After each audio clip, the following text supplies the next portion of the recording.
overboard. Amen. Overboard. Sometimes you have to throw things overboard to make it through the storm. The title of my sermon this afternoon is Unpack Your Baggage. Unpack your baggage. You know what we like to do as men and women? I got problems, girl, and I know you got problems, girl. And you know how men are, and you know how women are, and you know how children are, and we got baggage. But you know what we never do? We never unpack it.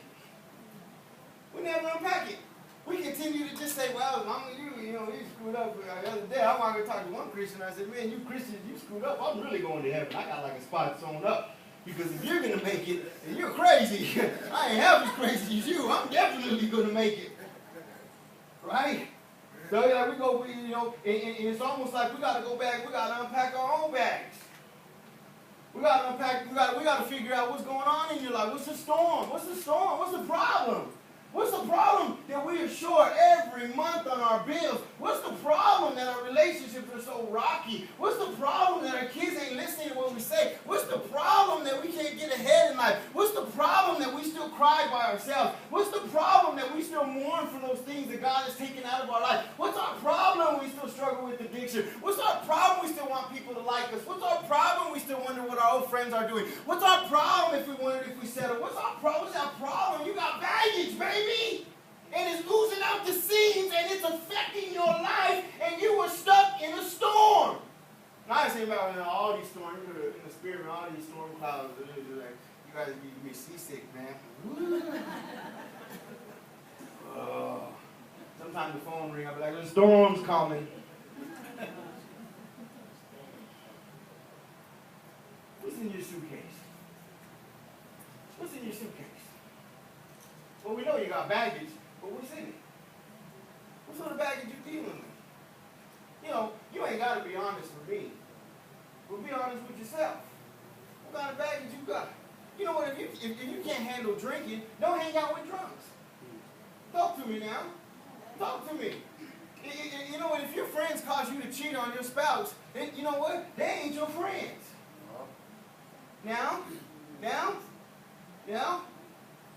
If your kids ain't being obedient to how you train and what you do, you better go back and rethink it.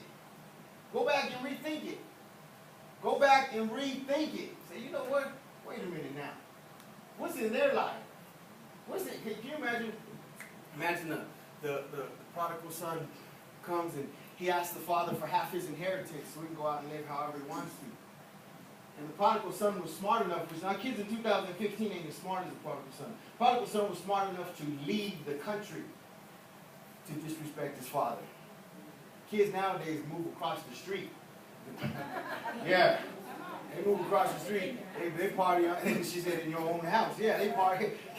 That's right. You walk in and be like, when did we get a liquor cabinet? I don't remember having a liquor cabinet. Okay. You know what I'm saying? You get your favorite blanket out, got cigarette holes in it. Be like, I don't remember buying it like this. I don't, what if we get HBO and cinnamon? I wasn't, and they're doing it here, and it's almost like you need to say, hey, babies, you got to go. I love you. I love you. But you're causing a storm in my life, and I got to throw you overboard. You know what it do? You know what it's going to do? It's going to save their life.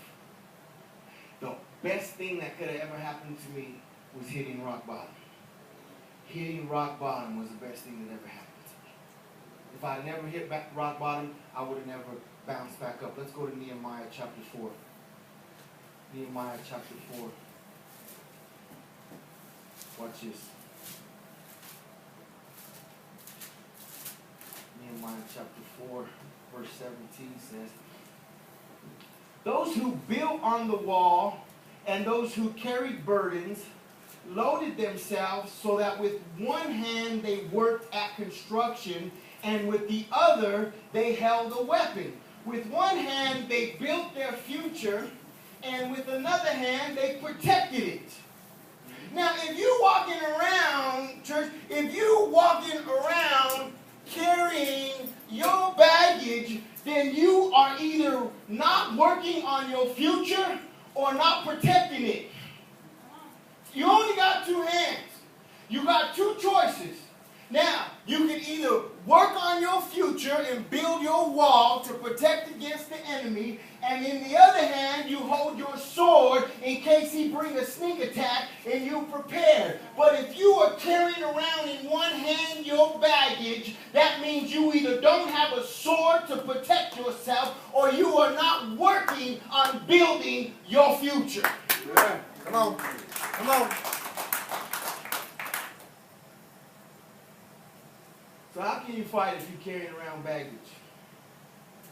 How can you fight if you're carrying around baggage? You know what the Bible says? The Bible says, pick up your cross and follow me. It does not say, pick up your baggage and follow me.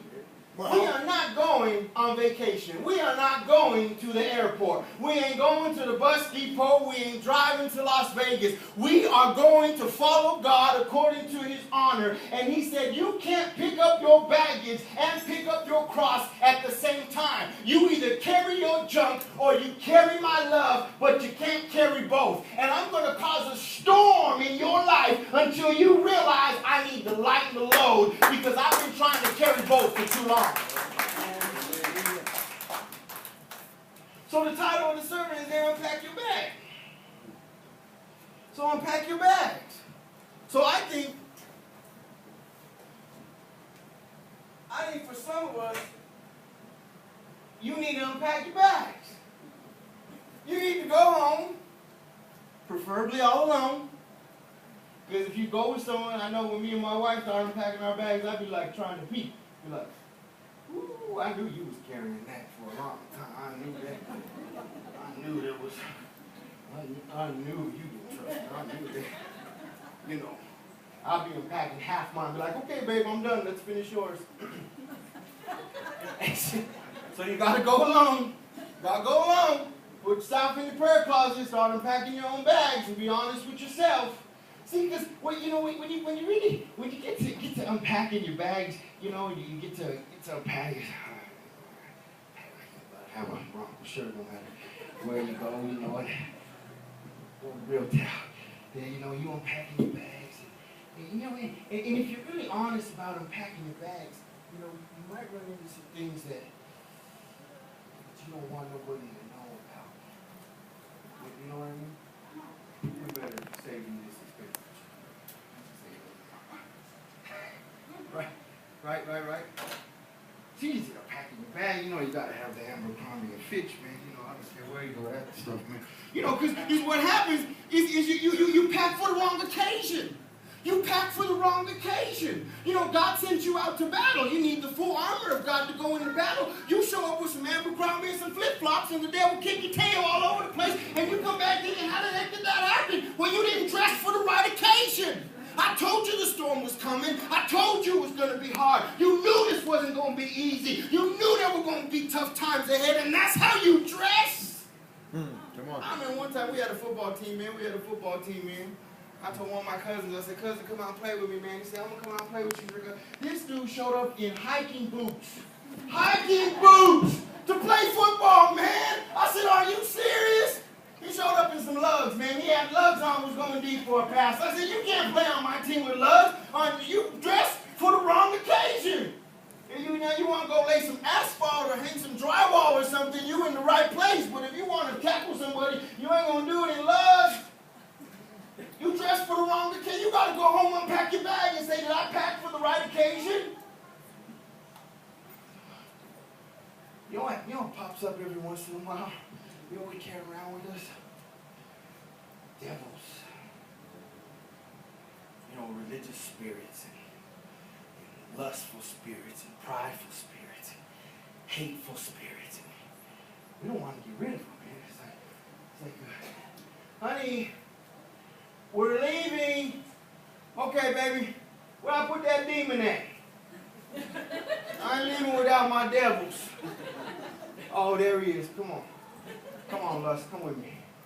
You know, I can't talk to women unless I got lust with me, so come on. Stuff you in the bag. There you go. You know, talk to me. You know, some of us in our bag, you know, Gotta have some Kleenex, man. Your heart's so beat up and broken. They've mistreated you for so long. You're used to crying. Yeah. They've said so many bad things about you over the span of your lifetime that you could be having a good day and all of a sudden you'll remember what somebody did to hurt you and you'll start crying. You'll cry. You'll cry, so you got to pack your Kleenex. That's the kind of baggage that you're carrying around, that no matter what position God puts you in or no matter where God takes you, you're always going to carry your Kleenex with you because it's going to make you cry. It's going to remind you and it's going to make you cry. So you need your Kleenex. And you got your lust. And you know, this one's my favorite. I mean, this is just the demon of pride. You know, this one's my favorite, man. Sometimes, this one's so much my favorite, I just walk around church like this, like, hey, God bless you, how are you doing? Oh, hey, brother. Yeah, I've been missing you, man. How is the family? I really don't care, but how is it? Are you good today? Well, I hate my wife and I can't stand my kids, but I made it today, so here I am, and I got my demon here, you know, and you know, we really, you know, sometimes, you know what, sometimes our wives, our husbands, our children, you know, they're trying to get a breakthrough with us, and they can't take us serious because we're carrying around so much baggage. They're carrying around so much, you know, sometimes, you know, shoot, I got mad at Misty one time. I said, I'm putting DNA tests on all my kids. You laughing? You laughing like I ain't got baggage. You laughing like she was in and said, go ahead. All right. She said, then I'm making you pay child support. I said, whoa. I take free kids any day. So you got baggage, baby. You got baggage. Here's one, you know, I like this one. This one I carry around with me all the time. I know you think it means marriage, but it's addiction to it. Man, y'all get me in trouble. I feel a storm coming. She'll be like, jump out, baby, on the highway. I'm throwing your butt overboard. This storm's going to end tonight. It's addiction. It's addiction. And you know what I'm talking about, just being addicted to it. You know, we think addiction is heroin, and we think addiction is crack. And you know what addiction is swearing, addiction is stealing, addiction is not praying, addiction is rejection. So many things that you could be addicted to, hanging around the wrong people, addicted to hanging around the wrong people, addicted to doing the wrong thing, addicted. I mean, just chain you down, just call you. But it's a honey, we're leaving. Where did I put that addiction at? I gotta pack it in my bag. I gotta put it in my bag. And you know what else? We gotta have a mirror, church. Me and Brother Jeff have a mirror. Everywhere we go, we got a mirror. I do not play around. Last Sunday, my wife said, man, you didn't let me look at the back of your head. You missed the spot on the back. I said, well, I can't see the back of my head. The front looks fine. But you know what it does? You know what the baggage of carrying around a mirror does? It reminds you that you failed. It reminds you that there's scars. It reminds you that you've been hurt. Sometimes we even look in the mirror and we say, how ugly and how dumb, I just can't believe I did that. I can't believe. And we carry around the condemnation and we carry around the guilt. I can't believe that. And every time we put the mirror away and we start to gain a little bit of ground, and somebody pops up and says, look what you forgot. You forgot what you look like when you look in the mirror. Honey, we're leaving. Where did I put that? Where did I put that mirror at? Where did I put that mirror at? So, I'm almost done, church. This is my new deodorant. Big on, sorry, that's a spirit if you don't wear deodorant, church.